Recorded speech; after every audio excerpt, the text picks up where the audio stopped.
I feel kinda silly for analyzing the, hey look, analysts episode. But far be it from me to sit idly by and let the episode that mocks the crap out of the very concept of Season 4 go unpraised.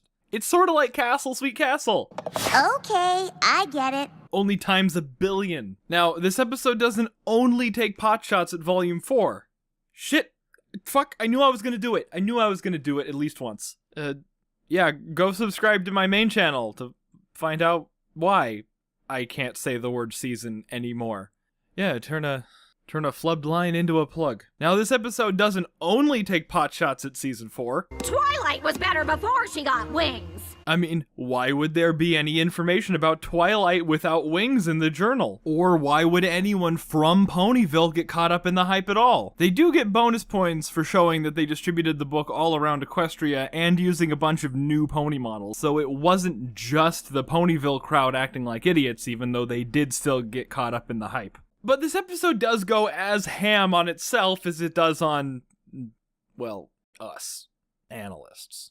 The episode even starts off on a note of, boy, we sure do repeat ourselves a lot. That sounds familiar. Geez, if only there was some way we could get everybody on the same page. Wait, page! The journal! Yes! But wasn't the notion of trying to boil friendship problems down to easily repeatable patterns by stripping out all the nuance, really stupid? Yeah, duh. What's your point?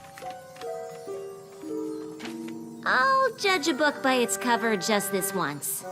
Gee, Starlight, I wonder if anybody else has the proclivity to get all bogged down in the surface details of a work like this. Or maybe, just maybe, everyone does. I love how the physical avatar of Season 4 looks like tattered garbage, because it was. Mostly because of the episodes involving keys. Cheese sandwich! Party cannon! Birthday! And of course refusing to participate after specifically asking for help, and emotionally turning on a dime after hearing information that would logically only exacerbate your original issue.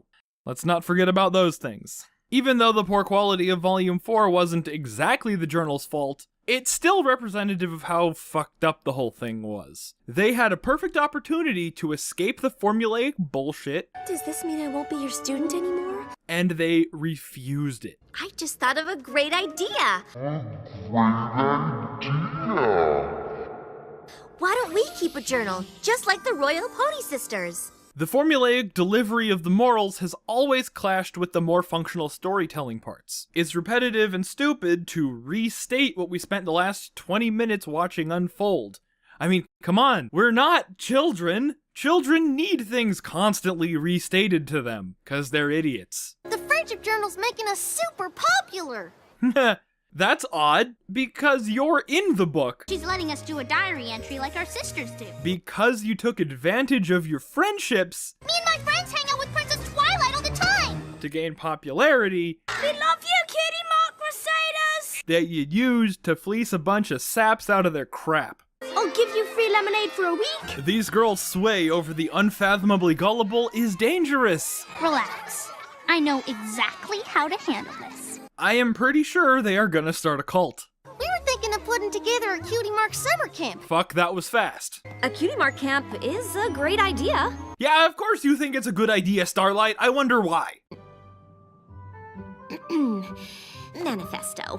But I'll review that episode when it comes out. What follows is each pony's reaction to being the subject of an overzealous fandom. And it is so well done that I honestly can't think of a way to finish this very sentence. But it's not the fandom.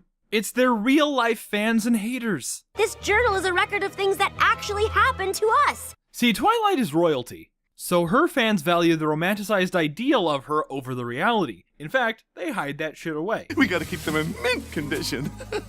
The reaction to Rarity is one of contempt. Possibly, in fact, incredibly likely because tone doesn't translate well into text. Organizing the Ponyville Day celebration was one of the hardest things I have ever done. Because we as the audience of MLP have seen all the hard work that went into her success. We spent 5 years with her as a hardworking up-and-comer before she took off. But that journal doesn't have all that context in it. Changing yourself to impress them is no way to make new ones. These fools just think she's bragging. Who does she think she is? And when you're as fabulous as I am, it's practically a crime. Oh, it's the hardest thing I've ever done. And I'm fabulous and you're not, so fuck you. But they don't understand how hard she worked to get there. They read a story about her fucking around, trying to get laid for the entire time leading up to the celebration. The festival is in 3 days! And then doing everything last minute. Is it too late to go back to small town chic? Not if I can help it. But you know, she nailed it.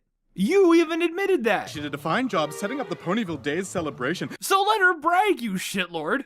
I'm glad Starlight's gonna deal with you. I'm gonna have a chat with these two. I love how aggressive she's being in this episode. It's magnificent. She's like, you want to take this outside? But aren't we already outside? Did I fucking stutter? Pinky's scene is hilarious. If a little extremely sad. She's even funnier in real life.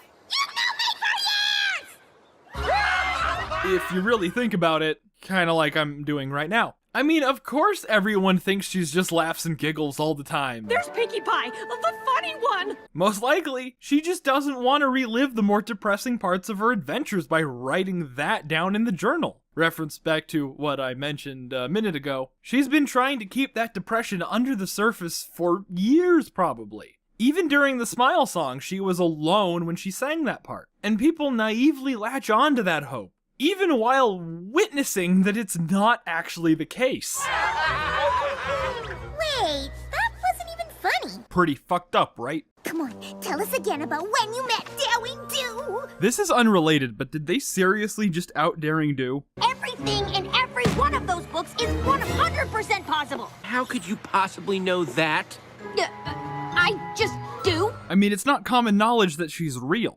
Whoa, you're real! Is this gonna be a problem later? To quote the great Oscar Gamble, they don't think it'd be like it is, but it do. These two fillies were tripping over themselves to get a glimpse at Twilight back in Twilight time, but now that they have a little more context into how boring Twi's life really is in comparison to Rainbow Dash, Danger's my middle name.